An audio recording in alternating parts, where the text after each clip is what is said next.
श्री शिवाय नमस्तुभ्यम, हर हर महादेव। सबसे पहले तो आप सभी को सोमवती अमावस्या और भौमवती अमावस्या की हार्दिक शुभकामनाएं। दोस्तों, जैसा कि हम जानते हैं कि इस भाद्रपद महीने में 2 सितंबर और 3 सितंबर दोनों दिन अमावस्या तिथि पड़ रही है।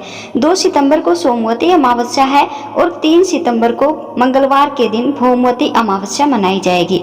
तो दोस्तों, इस तिथि पर आपको 11 चावल के दाने का ये विशेष उपाय अवश्य ही करना चाहिए, क्योंकि ये दिन बहुत कम साल में देखने को मिलते हैं और बहुत ही महत्वपूर्ण ये दिन होते हैं। इनका महत्व यानी कि अमावस्या का महत्व इस दिन पड़ने पर और भी ज़्यादा बढ़ जाता है। यानी कि सोमवार और मंगलवार के दिन जो अमावस्या आती है उसका महत्व और भी ज़्यादा बढ़ जाता है।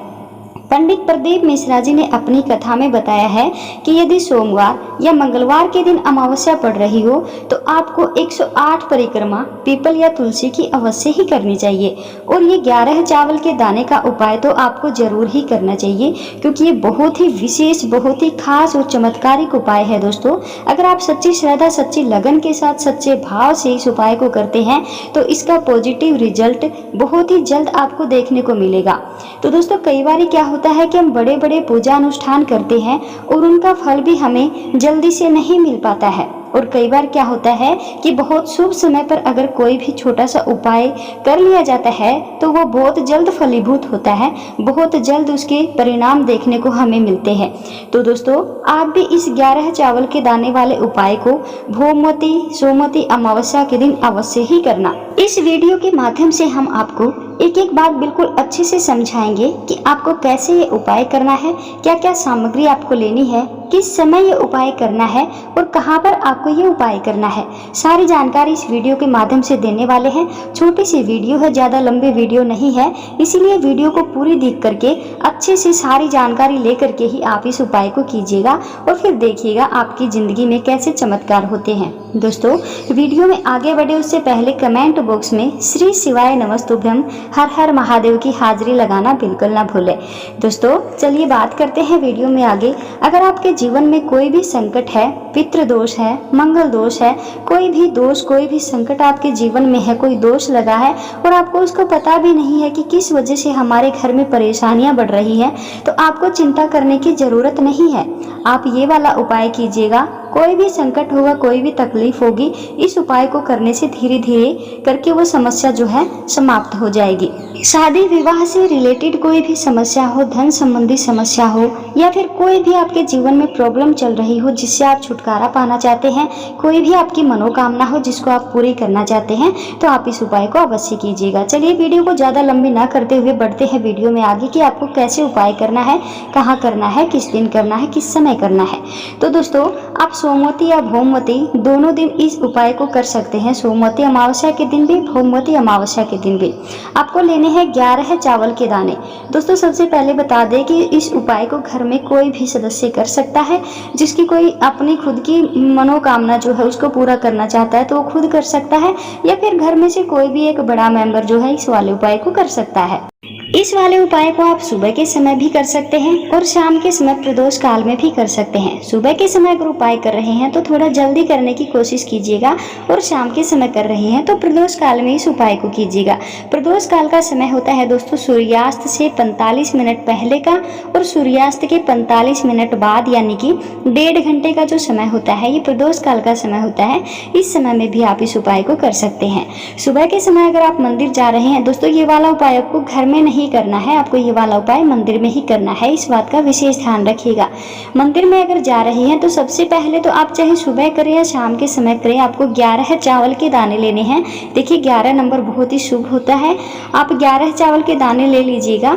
चावल के दाने खंडित बिल्कुल भी नहीं होने चाहिए। या तो आप इसे किसी छोटी सी कटोरी में डाल लीजिएगा इनको, ताकि इधर उधर ना बिखरे, या फिर कोई छोटी सी पन्नी में आप इनको अच्छे से लपेट लीजिएगा। सुबह के समय में कर रहे हैं तो 1 लोटा जल आप अवश्य लीजिएगा, क्योंकि भगवान शिव के मंदिर में आपको ये वाला उपाय करना है।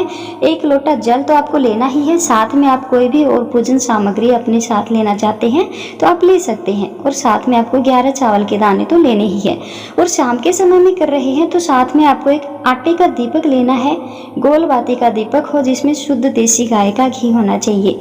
दोस्तों, दीपक गोल बाती का होना चाहिए। आटे का दीपक बना रहे हैं तो उसमें नमक नहीं नहीं डालना है आटे में।